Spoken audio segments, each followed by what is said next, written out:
Ujehova nasemhlabeni udlala ndawo zonke ujihle namandla linguwe liphilile izwi lakho Thixo wethu sikunika udumo ebusuku uNkulunkulu wethu ongcwele thetha nathi somandla thetha nathi kumkani wokungcwalisa thetha nathi thetha nathi thetha nathi thetha nathi thetha nathi ngegama lika Jesu we give you praise in Jesus name amen.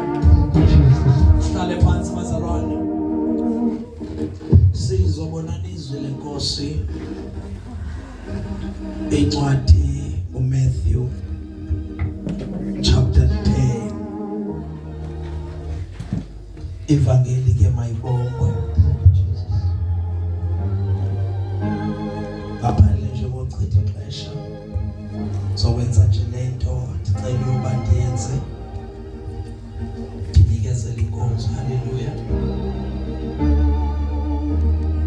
chapter 10 sofunda nje verse 1 sibaleke kakhulu siye ku verse 5 siqabelisa ku verse 6 sithanda sesigodukeni verse 1 only verse 5 and verse 6 sigodukeni Ncwadi kaMateyu chapter 10 verse 1 waza wababizela kuye abafundi bakhe abalishumi elinambili wabanika igunya komoya abangcolileyo ukuze babakhuphe nelokuphilisa izifo nezikhuhlane zonke verse 5 abo bashumi elinambili wabathuma uYesu akuba bayalile wathi zeningasingi endleleni yenhlanga ningangeni nasemzini waseSamaria verse 6 yani ke kanye kwizimvu ezilahlekileyo zendlu kaIsrayeli. Singahlala phansi ke bazalwane sifana amabhayibheli ethu simameleni izwi likaThixo. Verse 1 uthi bangcwele uYesu wababizela kuye abafundi bakhe kodwa wabiza ishumi elinambili kubo wabanika igunya ukuba baphilise bakhuphe nedemoni verse 5 uthi ke ngokuyena wabathuma verse 6 upoint direction la abathuma khona uYesu ithanda uqala kanjena ke bazalwane asifunda encwadini kaMark uYesu ukhe wababiza abafundi bakhe iBhayibheli lithi wayeshumayela inguquko ehamba ngaselwandle lwaseGalili ekuthiwa yiTiberia. iBhayibheli lisithi wayeshumayela esithi guqukani ngoba umbuso nobubukumkani bamazulu usondele. Lithi iBhayibheli wathi sahamba wabona uPeter noJohane beloba elwandle. Now umebabona beloba elwandle wathi kubo nilandeleni. Emveni kobethe nilandeleni lithi iBhayibheli bashiya iminatha bamlandela. Bayibonga ngevangeli wayeshumayela wababona eshumayela wababizela kuye meaning bangcwele xa sizothetha ngokubiza okanye ngokubizwa uYesu ubeshumayela ubabizile through intshumayelo yakhe meaning bazalwane when abashumayeli abavangeli nabapostile nabefundisi bephumela ngaphandle besenza i-soul winning revivals okanye besenza i-open airs bayobiza abantu bebabizela kuThixo, meaning wonke umuntu uyabizwa akabona amandla. Xa sele ke ngoku besendlini kaThixo baselubizweni lwabo, amanye amazwi aphendule ukubizwa kwabo. Bayibonga ke ivangeli. In other words, everyone ongumlandeli kaKristu osindisiwe wamkela uJesu lo muntu ubiziwe, then wasabela ubizo.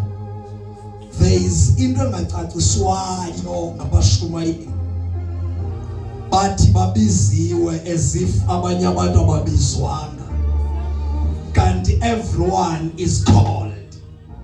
Nikhona bazalwane. Now bangcwele number 2 uYesu lithi iBhayibheli abashiminatha.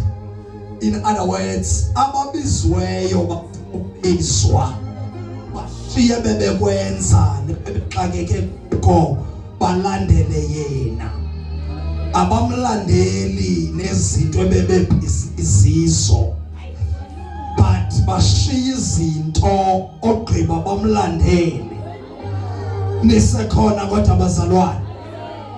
Now in other words, olandela ephethe izinto zakhe akakabikho selubizweni lomuntu lowo, ngoba bonke ababizweyo basabela ukubizwa bashiya izinto zabo ebebebhizi ngazo balandele bephaqa ukuze babe ready to receive abazokuthola from the Lord. Ngoba ukwazi ukulandela uNkulunkulu ungaphathiswa nto nguye, and akakwazi ukuphathisa nto uphethe izinto. Nikhona bazalwane.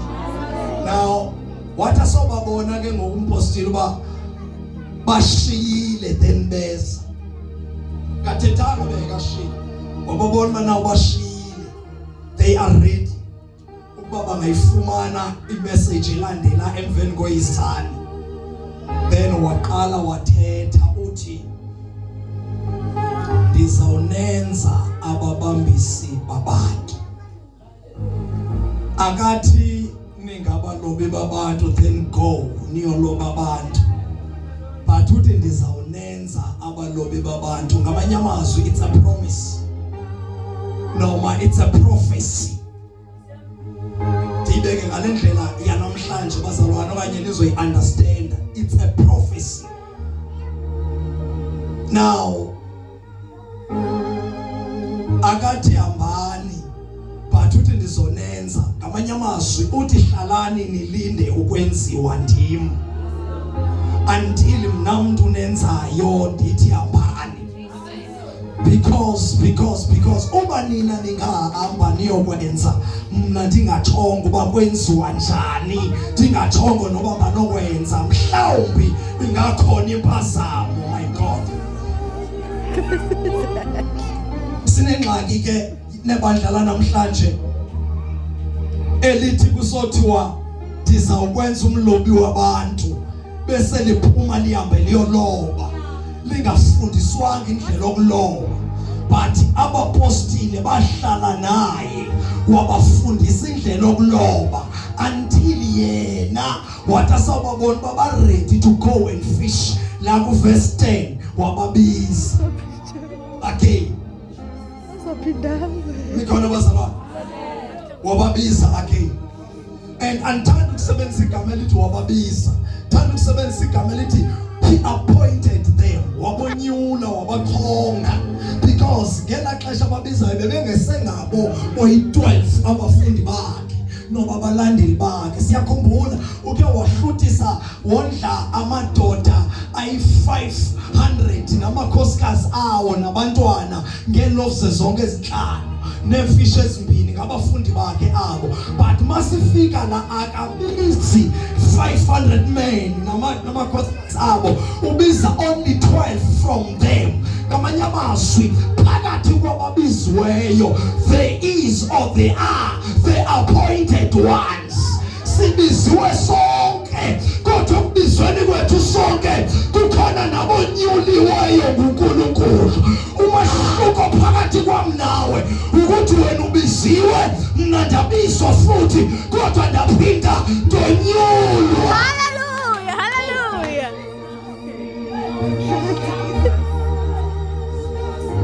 That is why kungafanele siqalisane. I am not angisahambi ngokubizwa kodwa ndihamba ngokonyulwa ngoba baninzi ababiziweyo. Nikhona abantu abazalwane kodwa bambalwa abonyuliweyo. Athi umethetha nina isisizukulwana but not just isizukulwana kodwa esonyuliweyo. Mabona umfundisi, bona umpostile, bona umalusi, umvangeli, yazi kahle ukuthi lo muntu unyuliwe. Unyulwa naThixo lo muntu. Ayibonga ivangeli. Now, emveni babizile ke abazalwane. Verse 5 wabathuma. Niyayiva lento? Wabonyula wathi awugqiba wabathuma. Ungaziwa ngeThixo ekathuma. Noma soyireceive message ethi you are called. Noma soyireceive message ethi unyuliwe. Noma soyireceive message ethi you are anointed. Noma soyibona intambiso iya overflow kuwe uma phambi kwabantu bawe phansi but ungaziwambe engachongo yena ukuba yapi. Because sinengxaki nabantu abaphuma emabandleni besithi uThixo uthethile. Young people listen. Besithi uthethile uThixo. Then mase singasalungi umbone shiya lanto beyiqalileyo submita phansi kwenye indawo. Then ngubani ixoki kukhona yena noThixo. Because uNkulunkulu yena uqalile umsebenzi uyawufesa. Akayisoni sahluleka uNkulunkulu lo sihamba naye. Uthi ngizoba nawe yake ndikushiye. Yake ndiyeke ngizoba nawe. Nikhona bazalwane. That is into ebaluleke kakhulu. Young people, I know abantu abatsha nami ndimtsha siyashumayela singabantu abatsha kakhulu. Sivumlilo sidwalisiwe vele.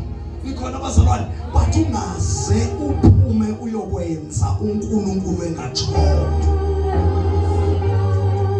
Azuhambe ngachongo. Because uyathetha uThixo wethu. uNkulunkulu othethayo. Uba wakubiza uzawuphinda ukukhulula tiya. Mayibonge ivangeli. Umahluko womuntu umpostile ohamba engathunywanga uyafathuza. Ufana nomuntu ohambe kumnyameni uphathe yeka because akana direction. But uJesu la uthi ningayoshumayela noma kuphi kodwa iyani kwezimvu zethu kaIsrayeli ezilahlekileyo. Banithi bona bafuna ushunyayezo kodwa mina ndilithuma nina kwezindlu kaIsrayeli nothi nakubani na.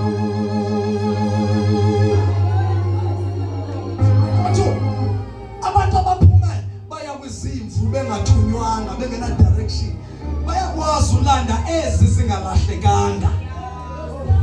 But the Bible says iyani kwezilahlekileyo and ezinye izimvu ezilahlekileyo azoluswa nguwe.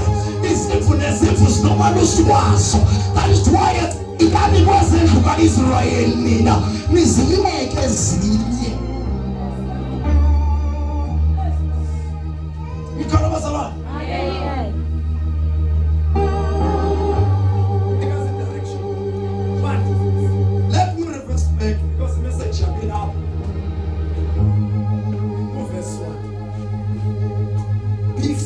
Athi ambani he gave them authority. Avelanga nje wabakhulula nje. uNkulunkulu umethuma umuntu umthume into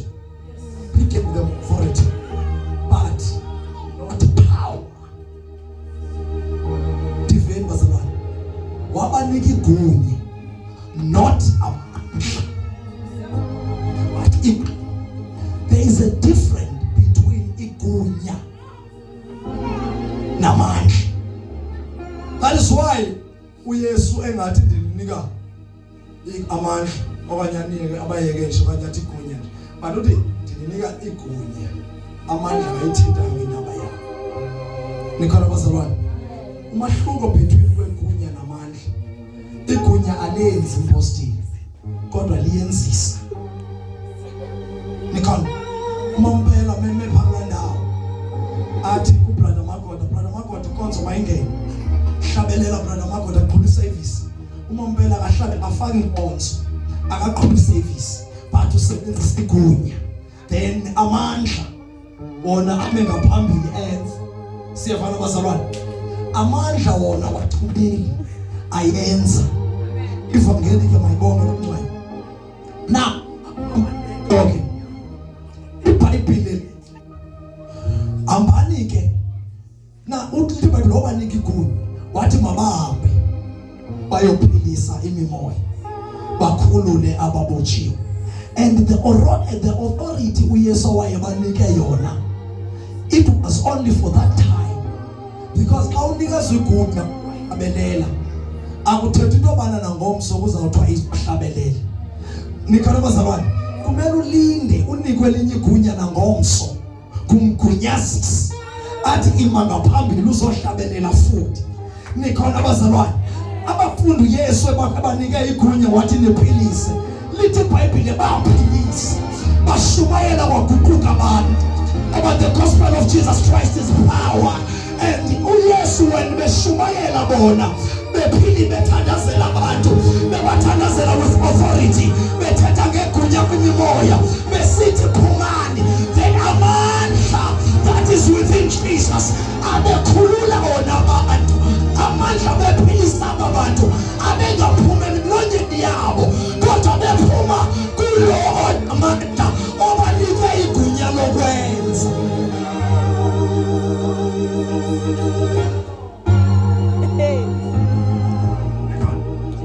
Bible lithi uYesu amandla kathi akanawo kathi athi yena amandla kathi. God, and when uYesu ehamba nawo, it was the power of God. Wayenga amandla kathi phakathi kwabo nothi ngaphakathi kwabo. That is why uYesu ke ngathetha abanye kayekho. Bekuba nzima for them ukuphilisa. Bakhe bahamba bayophilisa umuntu oyenesifo sokuxhuzula sokuwa. iBhayibheli lithi ofika bobathandaza bahamba ngesiqhele yabo babethe baye ngalamini babuya becelebrate besithi amadimoni ayasithobela egameni lakho. Bathi bafana namanje kungalamini kanti ngalamini bekungalamini because yena bephilisayo. Now uma befika apha bebeka lo muntu izandla bekhupha umoya uphuma. Now bayamangala ba why kodwa izolo abephumile umoya. Now uthi uYesu ayefikayo uyaxalela into yobana sibacelile ngabalandeli bakho ngabathandazele lo muntu bohluleka, but yena uYesu who is the power of God uthi mbetheseni misen up. iBhayibheli lithi wamiswa nje phambi kwakhe then wathetha nomoya. Akazanga uthandazele but wathetha nomoya. Because uma simelana namadimoni thina abantu bombathiswa amandla asiwathandazela amadimoni kodwa amadimoni siyawagxosha ngegama likaJesu. And awona choice yokuthi angangaphumi kuyanyanzeleka ngoba sithwele into angakwazi umelana nayo. Now lithi iBhayibheli mama wamiswa uYesu wathela nomoya owa umuntu wangathi ufile waphuma amanetho abophuma umoya. Abapostile beza kuye bathi kanti inkulu ke lento nisanayo. Thomas senza ufundisa kulento nzima abafuni abapostoli beza kuye mfundisi why ephumile kuwe kodwa thina kangaphumi kwamelana uyabaxelela uba abanamandla bathi bona beva uba abanamandla because ukungena umoya kaNkulunkulu ngeke uzuzazi into zikaNkulunkulu futhi ngeke uzuzive because uthi kubo oluhlobo lomoya ngeke nikwazi ukukhupha ingengakuthandaza nakuzilukule. And the power of God, amandla kaNkulunkulu, not the authority, but amandla afumaneka ngokuthandaza nokuzilukule. Umasifunda izwi likaJehova in the book of John chapter 14 uthi hlalani nilinde eJerusalem nilinde ukuphathiswa amandla ningaphuma amandla engeke nembathisi. Athi umpostoli uPaul anazi na ukuba imisipha yenu itempile yokuhlala kamoya oyingcwele. Ngamanye amagama umoya oyingcwele uhlala kule misipha. Nisekhona bazalwane, athi uJesu ningaphuma eJerusalem niyoshumayela until the power anembathise aningqibe amandla kamoya oyingcwele. Hey shala Masaya, ningaphuma inteni nxitshwe ngamandla ngoba into ningakwazi uyenza amandla enganinxibanga ngoba umoya oyingcwele is the anointing of God. The anointing of God is the power of God, and the power of God is God himself.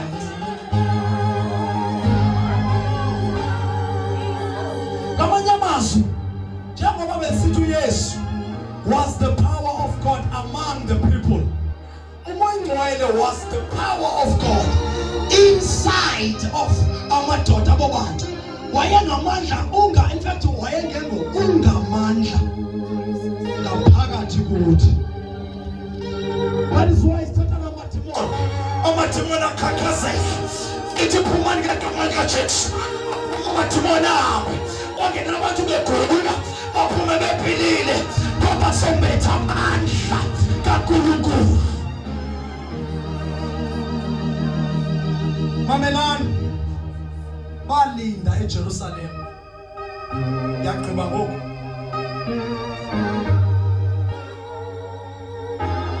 ulinda abeJerusalem bathi bethandaza bezilukule bemxhelomnye because umoya oyingcwele uinvitwa ngeprayer nokuzilukule nokufundiswa kaNkulunkulu.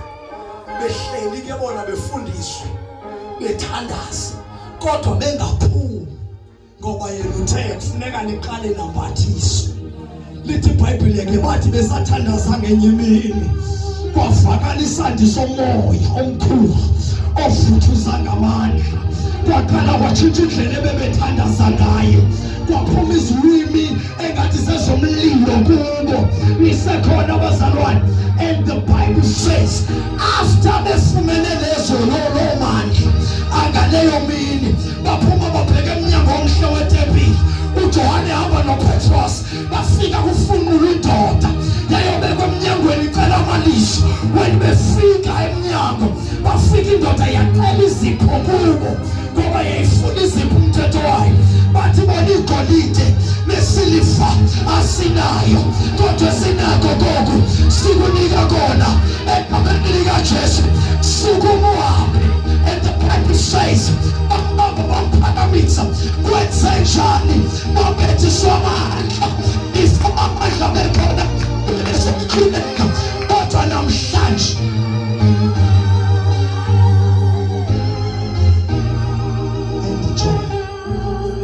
Jonah. Little Bible, it was a temple. It was a temple.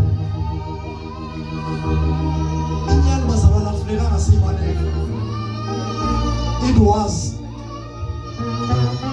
yokuthanda, but wayebekwe ngaphandle emnyango. Abafundisi benxibile ingubo zabo ezobufundisi bangene nabaprofeti.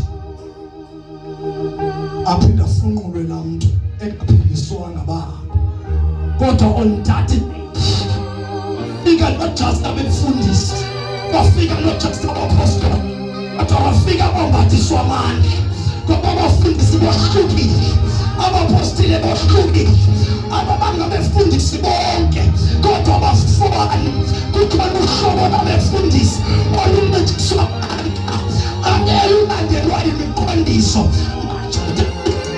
abanishumayela ebakhuphukileyo baphaphathiswa bazolandelwa imiqondiso egameni lawo, bazophilisa abantu abagulayo bakhuphe needimoni. Only abambathiswe ngulo moya.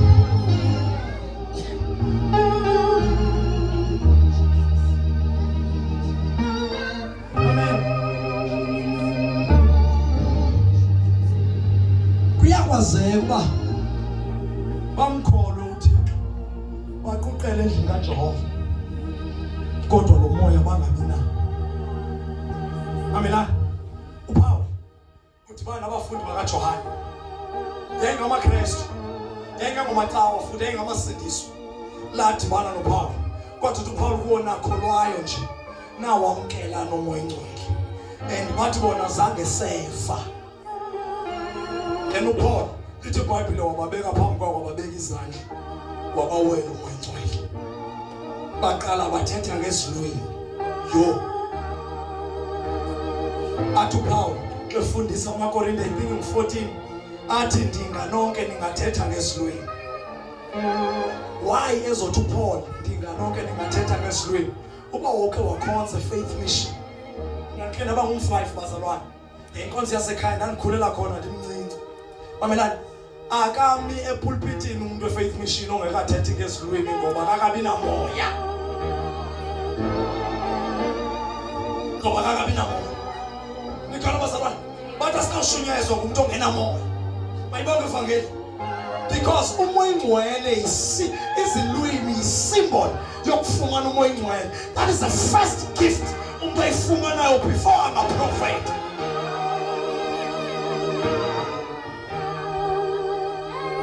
That is why nabo abapostoli umeqala ubahlala umoya ingcwele watshintsha indlela ababethetha ngayo ngampela. Bathi bebesithi ngegama likaJesu waseNazaretha wafika umoya ingcwele wahlala, baguquka kodwa rapha shakatha ekephosheki.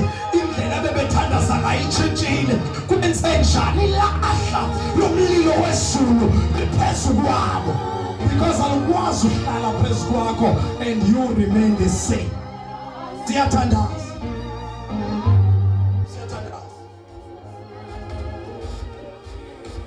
Umoya medine busayo kubusa umoya kaNkulunkulu ongumoya oyingcwele. Nikhona bazalwane, kubusa umoya kaNkulunkulu ongumoya onjani? Oyingcwele.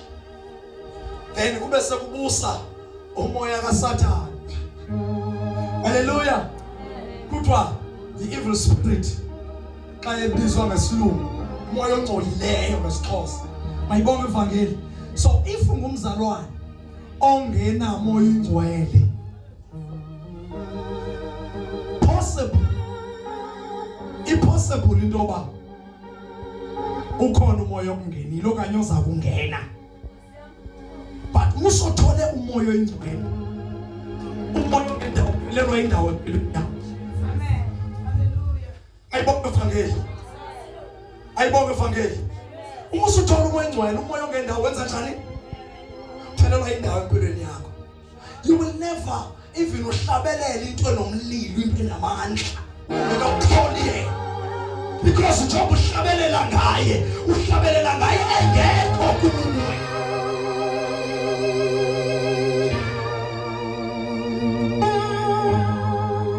Ngeke uzukhuphe nedimoni ungenawo umoya ingcwele, uzothi ulikhupha ngawuphi umoya? Because kudinga ukunika ukugcwaliswa ngomoya ingcwele. Remember, nje umoya ingcwele ngamandla kaThixo within us. Nikhona ngamandla kaNkulunkulu umoya ingcwele within us. When siteka isandla phezu komuntu onedimoni sithi moya mdini phuma. Lamoya uthobela thina kodwa uthobela umoya ukuthi. Uthobisa ngawo umoya. Let me say this is Malem. Babona uPaul apostile ethandaza ekhupha amademon. Demons out ngegama lika Jesu. Amademon ephuma. Baqonda ubana hayi mani lula lokwenza uPaul. Because ibukeka ngathi lula xa uyibuka isensi. Until wena uzoyitry uyibona ba insi. Amen. Paul. Bambone wakho.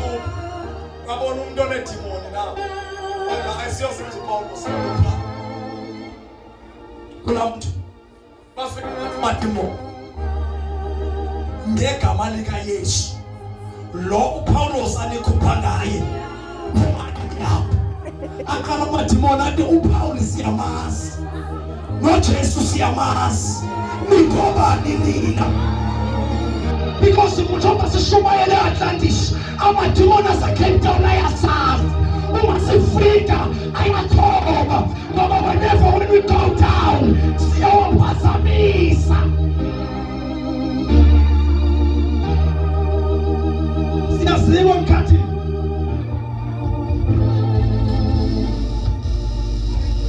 Then lithi iBhayibheli akhwela kuba amademoni.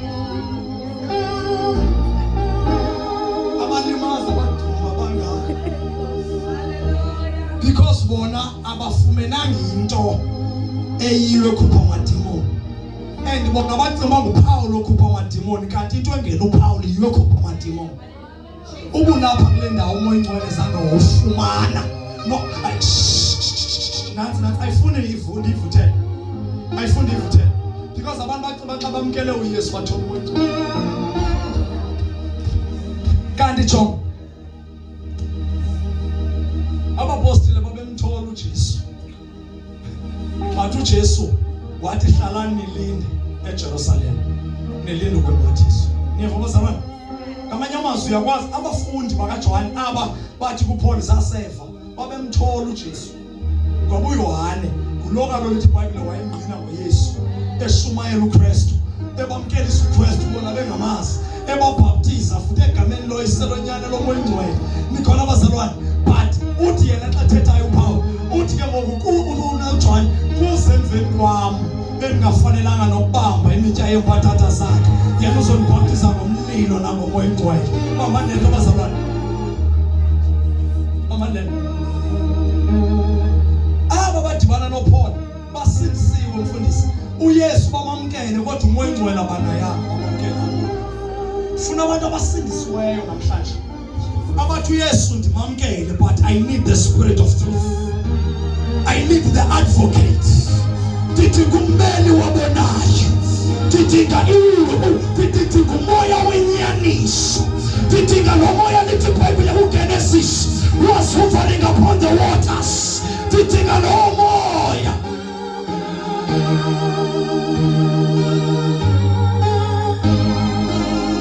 Ukhona umuntu otshoyo akhawuleze siyathandaza. Wena ulalelwa sisitalwa.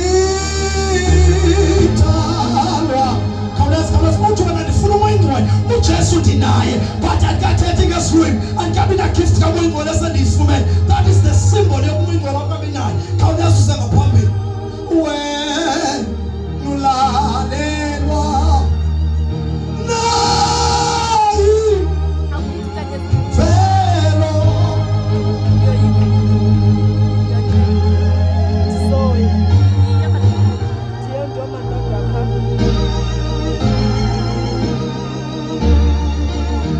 Wena ulalelwa.